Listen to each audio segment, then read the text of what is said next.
우리 말씀 읽겠습니다. 창세기 39장 1절에서 8절 말씀, 그리고 20절에서 23절 말씀 한번 교독식으로 읽겠습니다.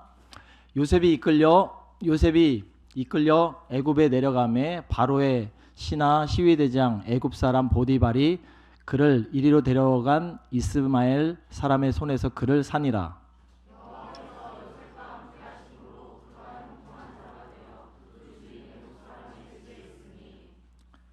좀 버전이 다른데 이걸로 읽겠습니다. 제 걸로 안 보여서.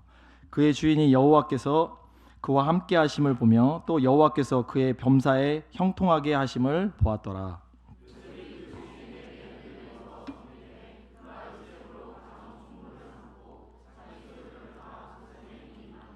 그가 요셉에게 자기의 집과 그의 모든 소유물을 주관하게 한 때부터 여호와께서 요셉을 위하여 그 애굽 사람의 집에 복을 내리심으로 여호와의 복이 그의 집과 밭에 있는 모든 소유에 미친지라.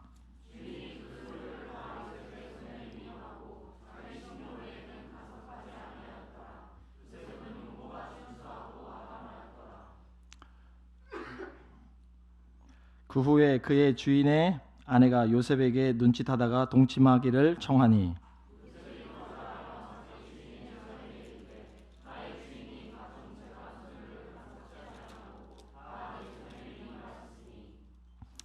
어, 20절 읽겠습니다.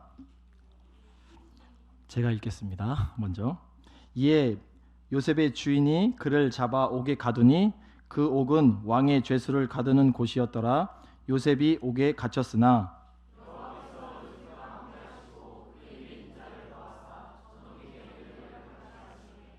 간수장이 옥중 죄수를 다 요셉의 손에 맡김으로 그 재반 사물을 요셉이 처리하고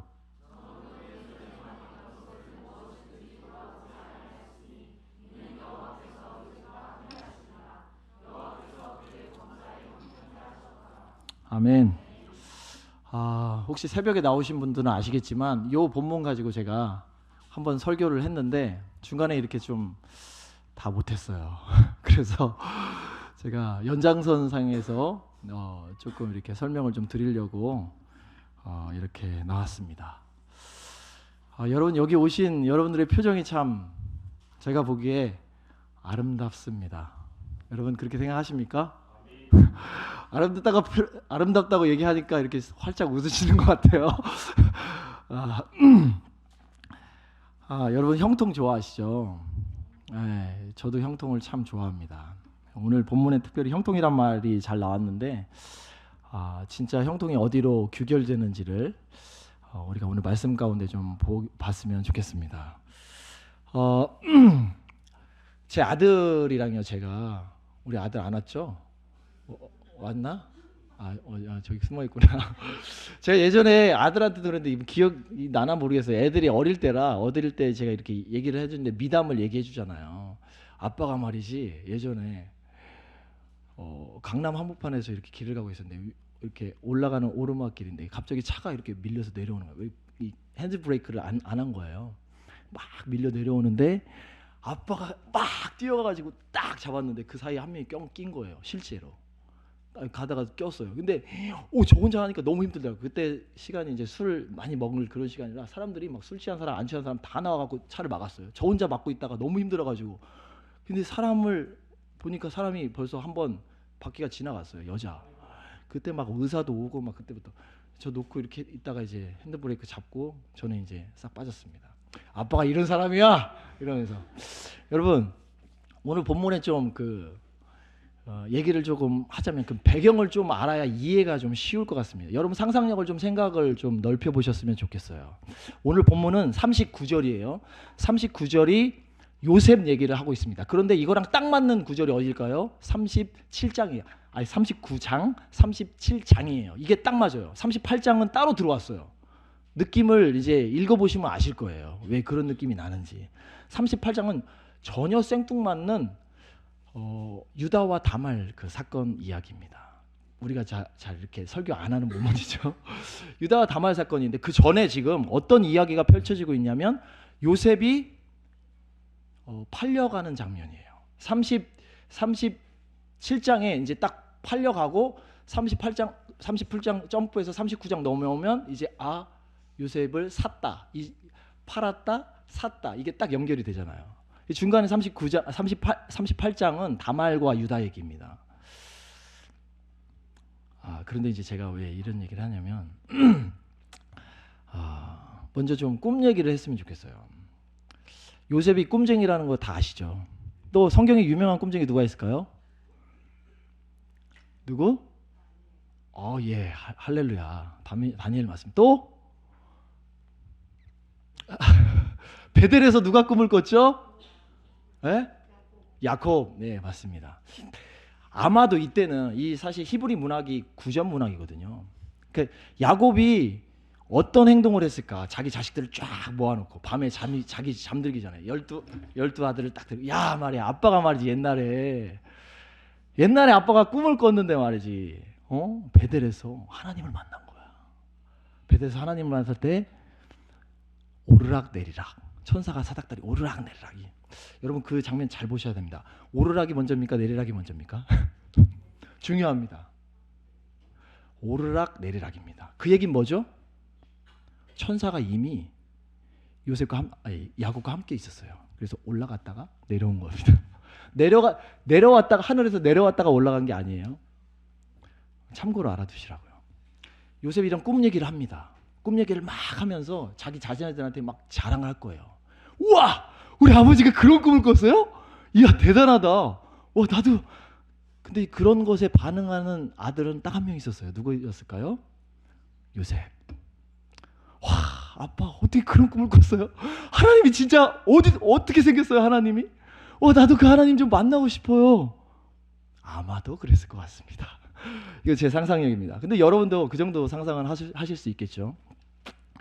근데 요셉을 잘 보니까요, 요셉은 본문에서 나오면서 한 게 하나도 없어요. 여러분 이제 계속 보시면 알 거예요. 요셉이 뭐 했습니까? 요셉이 잘한 게 하나도 없습니다. 요셉은 꿈 하나만 들고 있었어요. 그냥 아무것도 잘한 게 없고 꿈 하나만 그냥 생각하고 있었어요. 요셉은요, 자기가 꿈꾸기 전에도 그 37장에 이제 나오는데 뭐라고 나오냐면 그 다른 자녀들이 이렇게 밭에서 이렇게 일하고 있을 때 거기 가서 뭐 이렇게 잘못하나 이런 거 보고 있다가 아버지한테 가고 쫄래쫄래 가가지고 다 일러 바치는 거, 이거 요셉이 제일 잘했습니다. 얼마나 얄미워요. 요셉이 뭐 잘하는 거라고는 그런 걸 잘하는 거예요. 여러분 우리가 잘하는 게 뭡니까? 잘 하시죠. 저는 잘하는 게 별로 없어요. 저는 그런 거 잘합니다. 사실 가다가 잃는 거 뭐 이런 거 잘해요. 근데 이제 희한한 게 요셉이 꿈을 꾸고 이 꿈 속에서 계속 무슨 일이 일어나냐면 너무도 말도 안 되는 사건 같은 게 일어나는 거예요. 37장 얘기입니다. 볕단들이 형들이 쫙 있는데 형들의 볕단이 자기 볕단한테 다 절을 하는 거예요. 그 꿈 얘기 막 하니까, 야, 네가 뭐 그렇게 대단해? 네가 뭐 그렇게 잘났어? 너 맨날 우리 일러 바치기만 하잖아. 이러는 겁니다. 그런데 이번에는 아빠까지 있는 자리에서 또 뭐라고 얘기했냐면, 아버지, 제가 꿈을 꿨는데요, 수많은 별들이, 해와 달과 별들이 저한테 다 엎드려서 바우다운, 경배하고 인사하는 걸 봤어요. 그때 이제 아빠도 기분이 나쁜 거예요. 아빠도 화가 나는 겁니다. 야, 너 형들한테 그런 얘기하고 계속 미움만 사더니 이제 아빠까지한테 그런 얘기를 해. 그런데 야곱은 그 얘기를 무시하고 넘어갈 수가 없었어요. 37장 말씀에 보니까 뭐라고 나오냐면, 37장에 야곱이 그 얘기를 듣고 화를 냈어요. 야, 내가 너한테 진짜 인사한다고? 그게 사실이야? 그 꿈이잖아. 그러지만 마음에 담아두었더라. 왜 그랬을까요? 야곱이 꿈쟁이잖아요. 야곱이 하나님의, 지금으로 말하면 임재예요. 하나님을 경험한 거예요. 하나님을 만난 겁니다. 그런데 할 수 있는 것 단 하나, 요셉이 이제 할 수 있는 것 단 하나. 그리고 이제 스토리 이제 다 아시죠? 어떻게 됐는지. 미워하고 어떻게 해갖고 구덩이에 빠져가지고 이렇게 빠뜨려가지고 다 이렇게 야곱 몰래 팔려가게 하는 사건. 이제 그 다음 사건으로 이어져서 이제 보디발한테 팔려가는 사건이 오늘 본문 말씀이에요. 보세요. 그런데 요셉이 이 순간에 뭘 붙들었겠는가 하는 거예요. 여러분 생각해 보십시오. 가족 떠나왔습니다.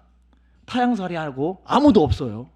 아무도 자기를 도와주는 사람이 없어요. 평생 가보지 못한 이상한 나라에 가가지고 노예로 살아가게 되는 현실이에요. 가장 불확실한 시간, 가장 어려운 시간. 그런데요, 이 요셉 내러티브, 요셉 이야기에서 가장 많이 나오는 게 여호와라는 단어입니다. 그 뒤에는 사실 요 장면 뒤에는 사실 많이는 안 나와요. 그런데 여기 39장에 집중적으로 여호와란 말이 많이 나와요. 하나님이, 그러니까 여러분 아까 같이 본문 읽으셔서 아시겠지만 이렇게 가장 어렵고 가장 힘들고 가장 자기 삶의 나락이라고 생각했던 요셉 같은 이 시절에, 이 상황에 전 잘 알고 있습니다. 지금 이 상황은요, 제가 굳이 이렇게 장황하게 설명하지 않아도 여러분의 지금 현실일 거라고 확신합니다. 맞습니까? 정말 홀로 된 것 같고, 누구 하나 내 마음 알아주지도 않는 것 같고, 누구 하나 나를 위로해 주지도 않는 것 같고, 내 마음 다 몰라주는 것 같고. 그렇지만 그 순간에 누가 함께 하셨냐? 여호와 하나님이 함께 하셨다는 겁니다. 여러분 아마 이해가 안 되실 거예요. 지금 현실이 이해가 안 되실 거예요. 지금 여러분의 상황과 환경과 이 모든 것이 이해가 안 되실 거예요. 자, 이 상황에서 40장 8절 말씀 제가 읽어드리겠습니다. 그들이 그에게 이르되 우리가 꿈을 꾸었으나 이를 해석할 자가 없도다. 요셉이 그들에게 이르되 해석은 하나님께 있지 아니하나이까 청컨대 내게 고하소서. 여러분 요셉이 과연 붙든 게 뭘까요? 요셉이 정말 붙든 게 뭘까요? 요셉이 그 노예 생활 가운데 아무 꿈과 아무 희망과 아무 것이 없는, 정말 내 인생이 어떻게 될지 아무것도 모르는 지금 여러분과 같은 환경 가운데 있을 때, 모르겠어요. 또 잘 나가시는 분도 계셔서 제가 감히 다라고는 말씀을 못 드리겠지만 제 삶을 보면 그래요. 제가 딱 그렇거든요. 나 도대체 이 상황, 이 다음 내년은 어떻게 하지? 그 다음 상황은 어떻게 진행이 되는 거야? 내 인생 도대체 이게 뭐야? 나는 그래도 이 길로 잘 내가 왔다고 했는데 뭔가 잘 되는 것 같지만 왜 이렇게 일이 안 풀리고 왜 이렇게 안 되는 거지? 그러면서도 하나님께 너무 감사할 게 많은, 너무나 아이러니한 인생과 삶이 계속 우리 삶 가운데 펼쳐지고 있다는 거예요. 여러분 영어로, 제가 영어 잘 못하는데 영어로, 왜냐하면 제가 이걸 딱 얘기하고 너무나 가슴이 벅찼습니다. 여러분도 그렇게 이 말씀을 듣고 가슴이 벅차오르시길 주님의 이름으로 축복합니다. Do not interpretation belongs God. 이게 무슨 말입니까? 하나님이 꿈을 해석할 수 있지 않습니까? 하나님에게 그 꿈을 해석할 수 있는 능이 있지 않습니까? 여러분 지금 살고 있는 이 인생, 어렵고 힘든 모든 상황, 여러분 하나님의 말씀이, 언약의 말씀이, 생명의 말씀이, 예수 복음의 말씀이 여러분 인생과 삶 가운데 떨어졌을 때 삶은 정말 녹록하지 않습니다. 너무 힘들어요. 너무 어려워요. 도저히 이거는 해결해 나갈 수 있는 방법과 길이 없어요. 그럴 때 여러분 이 말씀을 한번 믿고 선포해 보십시오. Do not interpretation belongs God. 하나님께 우리의 해석이 있지 않는가. 제가 지금 말을 막 섞어서 해가지고 여러분 좀 잘 모르실 텐데요. 지금 요셉이 받았던 이 꿈은요, 결국은 이제 언약이고 말씀이에요. 왠지 아십니까? 이제 사실 야곱이 사실 이 말씀을 비슷한 꿈과 같은 이 환상이나 꿈으로 이 말씀을 받았어요. 하나님, 내가 여기로 다시 돌아오면은 나를 축복하신다. 나와 함께 하시겠다. 그 하나님의 말씀을 받았어요. 그것을 계속 붙잡고 가는 거예요. 요셉도 이 말씀을 계속 붙잡고 가는 거예요. 자기 인생에는 아무것도 없습니다, 진짜. 여러분 좋은 밥, 좋은 집, 좋은 차 거의 대부분은 있으실 거예요. 좋은 집까지는 아니어도 어쨌든. 요셉 같은 상황보다는 훨씬 더 나은 상황이실 거라고요. 그럼에도 불구하고 우리는 아무것도 없다고 느껴지고 아무것도 아니라고 느껴져요. 왜 그런 줄 아세요? 여러분이 이거보다 더 많이 가지셔도 그렇게 느끼실 거예요. 여러분 반드시 그렇습니다. 왜냐하면 여러분 마음과 심령 안에는 복음을 받아서 그 안에 예수의 생명이 있기 때문에, 가장 큰 하나님의 생명이 여러분과 여러분의 마음에 들어있기 때문에 여러분 이제 더 이상 다른 것으로 만족할 수가 없어요. 그것에 합당한 꿈이 합당한 하나님의 말씀의 언약을 받아서 그 언약의 말씀을 성취할 때 여러분 가장 기쁘고 가장 행복하게 되는 줄로 믿습니다. 제가 그렇더라고요. 보니까 제가 뭐 이 상황에서 사실은 단돈 200만 원, 300만 원이 아쉽고, 너무 적게 얘기했나요? 한 1억이 아쉽고 막 이런, 너무 아쉬워요. 그런데 그거 있으면 제가 기쁠까요? 여러분 기쁘겠습니까? 그 꿈이 성취가 되겠습니까? 그걸로 아이패드 한 30개, 50개 사고 괌으로 좀 여행도 갔다 오고 뭐 이렇게 잘 하고, 아니면 아파트 하나 딱 사시면 그 다음 행복하시겠습니까? 기쁘시겠냐고요. 만족이 안 됩니다. 절대로. 나는 꼭 해봐야겠어요. 나도 좀 형통케 해주세요.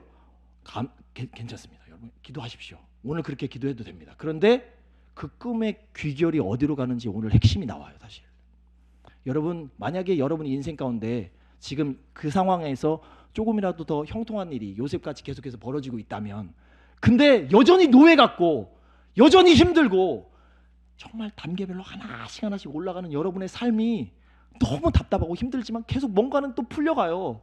형통이 조금씩 일어나요. 맞죠? 이렇게 고개를 끄덕이시는 분도 계시고, 제가 좀 흥분해가지고 지금.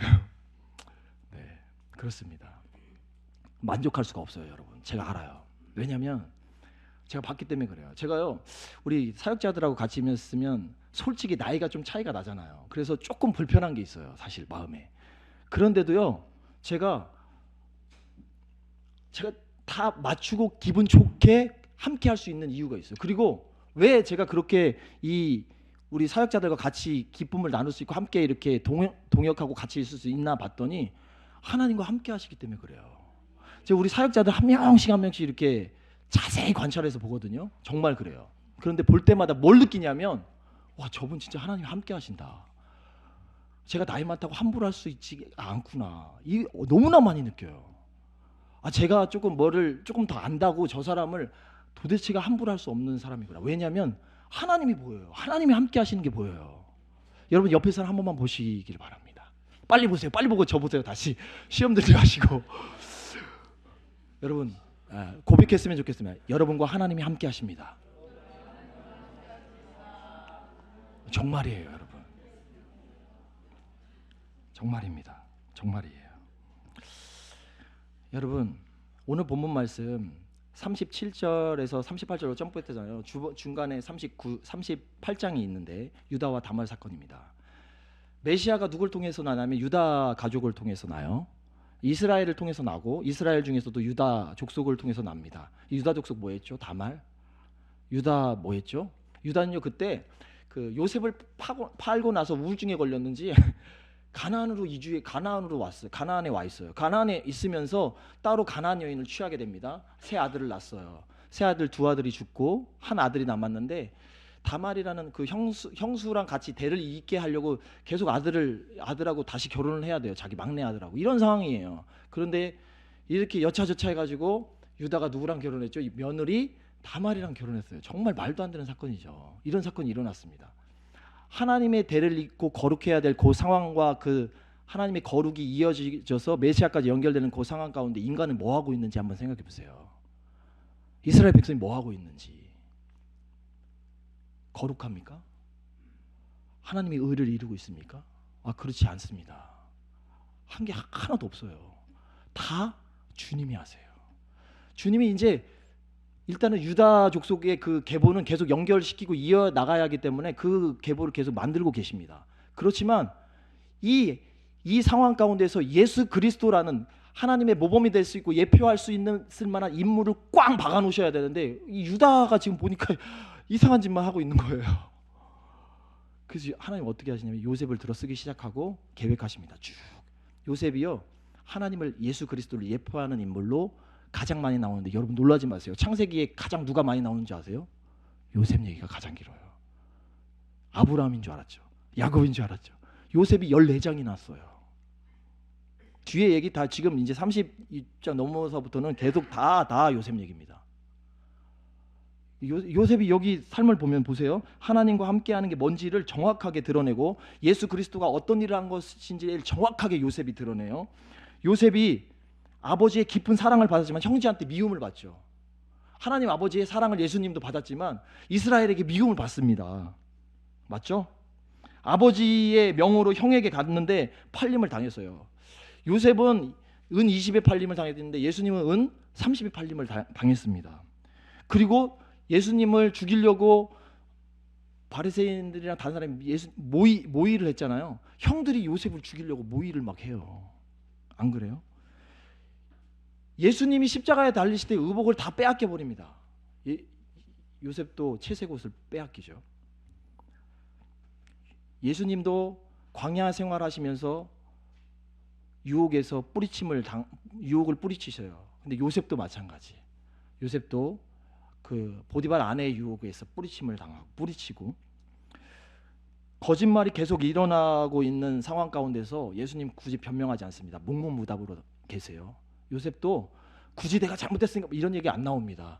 보디발 아내한테 다시 한번 이런 얘기도 안 나와요. 묵묵히 그 길을 갑니다. 요셉이 보디발의 보디발이 근위대장이잖아요. 그 근위대장의 감옥에 갇혔을 때 두 죄인과 같이 있었죠. 예수님도 십자가에 달리셨을 때 두 죄인과 양옆에 같이 계셨어요. 여러분 요셉의 이 삶을 가만히 들여다보면 거기에서 다 그 예수님의 모습을 볼 수 있어요. 그렇지 않나요? 여러분 다 알고 계셨죠? 아멘? 아멘. 네. 그런데 요셉이 이렇게 꿈을 붙잡았다는 얘기예요. 뜬금없잖아요, 여러분. 꿈 그 현금입니까? 그게 돈입니까? 꿈 그거 아무것도 아니잖아요. 꿈 누가 해석하지 않고 그냥 내비두면 그냥 흘러가고 잊혀가는 거잖아요. 우리 개꿈 많이 얘기하죠. 개꿈 그거 얘기해봤자 아무것도 아니에요. 그런데 야곱으로부터 이어져 내려온 그 하나님과 함께 하신 임재에 대한 얘기를 듣고 그 꿈을 듣고 자라왔던 이 요셉, 무슨 꿈을 꿨냐면 하나님의 그 마음을 닮은 꿈을 꾸기 시작한 거예요. 그럴 때 하나님이 요셉이 구덩이에 있을 때도, 그 요셉이 보디발의 집에 있을 때도, 계속해서 이제 말씀을 보면 아시겠지만 여호와께서 함께 하심으로 그가 형통한 자가 돼요. 여호와께서 함께 하심으로 그가 형통한 자가 돼요. 여호와께서 함께 하심으로 그가 형통한 자가 돼요. 딱 여러분의 인생 같아요. 계속 뭔가 눌려있고 뭔가 자유롭진 않고 뭔가 힘들 것 같지만 그래도 계속 나 안에 하나님이 함께 하시는 게 느껴지고. 그런데 여러분 제가 정말 강조해서 드리고 싶은 말씀이 있어요. 이제 여기 금요 철학까지 왔으면 그래도 말씀과 기도에는 정말 내가 한번 목숨도 걸어보겠다, 내 전부를 좀 걸어보겠다, 이런 분들만 오시거든요. 사실 다 그런 눈빛이세요 지금. 그래서 뭔가 하실 것 같아요 정말. 여러분 제가 참 이 자리에 지금 서가지고 참 민망한데 이 단위에서 나오는 하나님의 말씀을 언약의 말씀으로 붙드십시오. 성경 말씀을 읽다가 마음에 감동이 되면 그것을 생명처럼 붙드세요. 요셉이 했던 게 바로 그거예요. 그래서 두려움이 없었던 거예요. 요셉이 이 하나님의 말씀이 들려지면, 여러분 지금도요 인터넷 들어가면 좋은 설교 얼마나 많이 나옵니까? 제가 듣다가도 너무 은혜 받았고 나 설교 안 했으면 좋겠다 이런 생각할 때도 많아요. 여러분 한번 생각해 보세요. 그런데요 문제는 뭐냐면 하나님의 말씀이 홍수처럼 들려오는데 그 하나님의 말씀을 받고 하나님이 주신 비전과 꿈으로 나랑 연결시키는 사람이 한 명도 없어요. 그 꿈에 붙들려 있다면, 그 꿈이 내 안에 완전히 들어와 있다면 그렇게 반응할 수가 없습니다. 그런 자세가 나올 수가 없어요. 여러분 기회예요, 기회. 한번 말씀을 듣고 한번 생각해 보십시오. 앞으로 이제 금요일부터 시작해서 이제 그 주일날 이 부활절이잖아요. 얼마나 또 우리가 기대합니까? 주님의 말씀을. 주의 말씀이 들려질 때 그 말씀을 듣고 한번 하나님께 한번 진짜 나아가 보세요. 그 꿈을 붙들고요 있어 보세요. 하나님 형통케 하십니다, 여러분. 왜냐면요 그 형통은 그 형통으로 조금씩 이어지지만 결국 하나님의 뜻이 뭘까요? 하나님이 요셉 그냥 조금 잘 되게 하려고 형통케 하신 걸까요? 절대 아닙니다. 아시죠, 여러분? 여러분 그냥 좋은 아파트 사시고 그리고 멋진 예쁜 여자랑 결혼해서 그냥 조금 잘 살게 하려고 하나님이 여러분에게 하나님의 어마어마한 생명의 말씀, 예수 그리스도의 십자가의 보혈의 능력, 예수 그리스도의 그 생명, 그걸 주시면서까지 여러분에게 그 언약의 맞잡을 붙들라고 하셨을까요? 그렇지 않습니다. 요셉이 결국은 어떻게 되냐면요, 요셉이 우리는 그것만 봐요. 그 형통만 보여요. 근데 그거는 글로 귀결되는 거예요. 형통이 하나님의 계획 안에 있었습니다. 그것은 수많이 죽어가는 7년에 있을 가뭄에 있을 수많은 하나님의 백성, 하나님의 사람들, 그 사람들을 먹이고 살리기 위한 거예요. 여러분, 잘 먹고 잘 사셔서 뭐 하시려고요? 저도 잘 먹고 잘 살고 싶습니다. 여러분, 인생 우리 하나밖에 없잖아요. 저도 요즘 인생을 제가 살펴보면 왜 이렇게 내 인생이 확장이 안 되지? 여러분, 이 말씀을 받은 자가요, 확장이 일어납니다. 처음에 이 보디발이 먼저 알아봤죠. 보디발이요, 그게 히브리어를 제가 조금 말씀을 드리자면, 처음에는 자동사로 쓰였다가 나중에 타동사로, 보디발이 봤을 때 타동사로 보여요. 하나님이 이 사람을 형통케 하셨다. 여러분, 우리가 하나님의 말씀을, 언약의 말씀을 정말 붙들고 있는지, 그래서 그 형통이 일어나고 있으면 누가 먼저 아냐면요, 여러분 주변 사람이 압니다.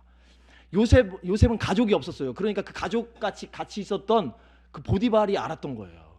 보디발이 보면서 저 노예 저 자식 봐라, 저거 왜 이렇게 잘 되지 우리 집이?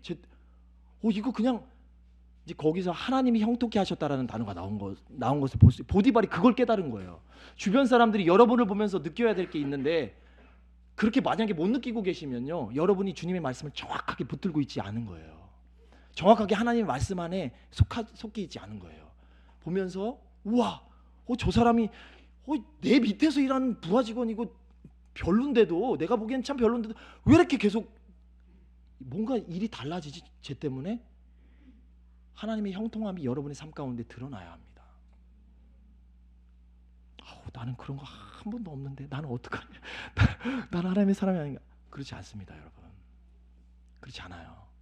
왜냐하면 하나님의 말씀을 계속 이제 붙드시면 돼요. 지금부터라도 더 굳건히 붙드시면 돼요.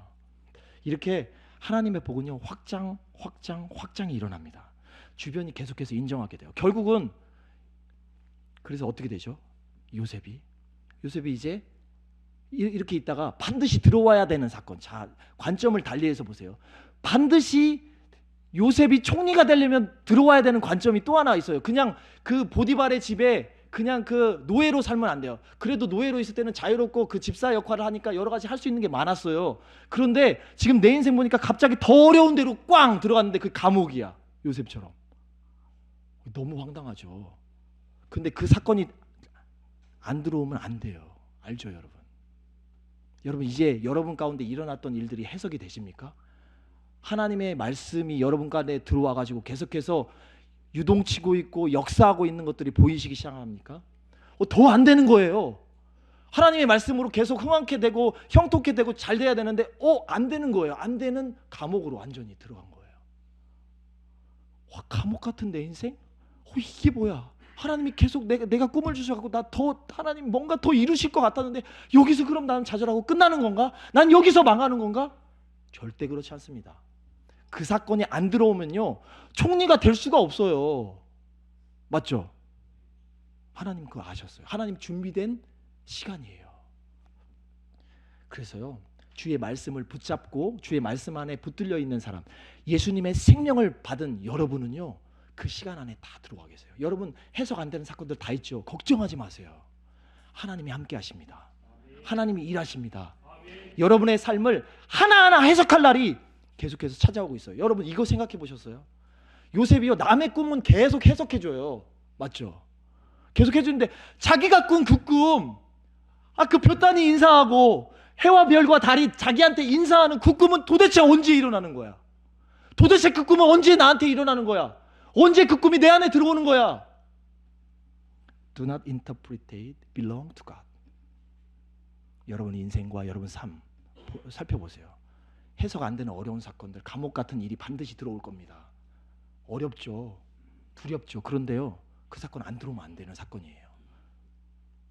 그 사건이 있어야 여러분의 진짜 하나님의 말씀이 들어온 그 사건, 정말 형통이 완전한 형통으로 하나님의 그 나라를 이루는 형통으로 이어지는 사건이 올 거예요. 여러분, 이제 여러분 기억을 더듬어서 하나하나 여러분 인생과 삶을 한번 살펴보세요. 오늘 기도하면서 하나님이 은혜를 주실 거예요. 하나님, 제 인생에 이런 사건들이 있었어요. 어두워요 하나님. 피 말리는 사건이에요. 정말 있어서는 안 되는 일이에요. 그리고 앞으로도요 하나님, 그런 사건이 또 들어올지 몰라요. 저를 어떡하죠? 그러나 주님, 제가 너무 다행이에요.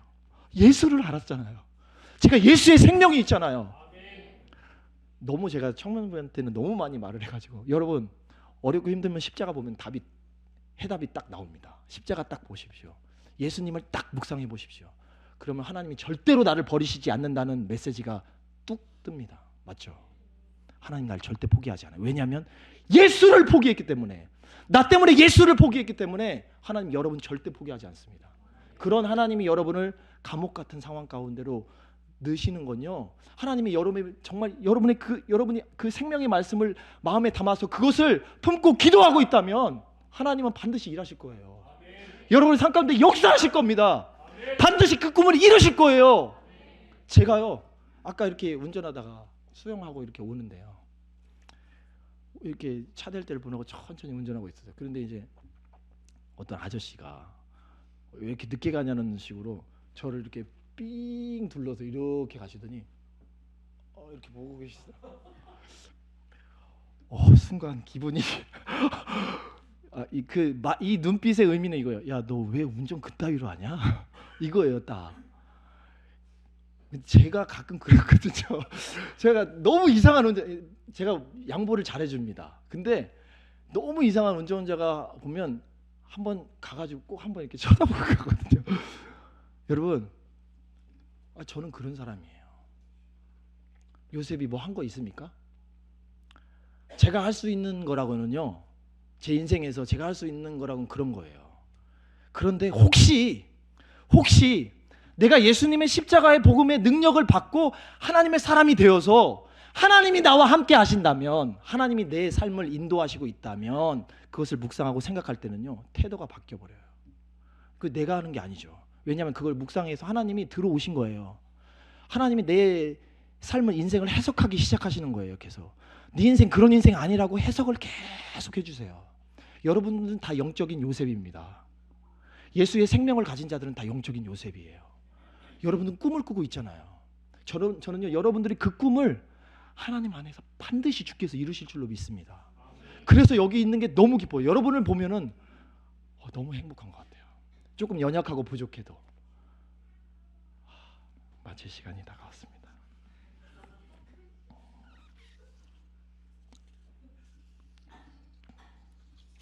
빨리 끝내려고 그랬는데 어쨌든 여러분, 제가 좀 흥분해서 얘기했던 것 같습니다. 다시 정신을 차리고, 여러분, 주님 참 선하신 분이십니다. 예수 그리스도의 부활의 생명 우리 안에 있음을 믿습니다. 요셉의 인생을 생각해 보면요, 여러분 인생에서 동일하게 하나님께서 역사하실 것을 제가 기대하게 돼요. 내 모습을 보면 이렇게 쳐다보는 그런 인생이에요. 더 이상 소망과 희망이 없어요, 여기에. 그런데 내 안에 예수님의 생명 때문에 하나님이 일하십니다. 하나님이 행하십니다. 오늘 여러분 가운데 지금까지 들어왔던 어떤 말씀이라도 좋아요. 하나님의 말씀이 여러분의 마음과 심령 가운데 기억나고 생각이 나면 그 말씀 붙들고, 하나님, 이 말씀이 내 생명의 말씀되고 이 말씀을 내가 붙들겠습니다. 저를 향한 하나님의 꿈을 이루어 주십시오. 함께 해 주십시오. 이렇게 기도하고 돌아가면 좋겠습니다.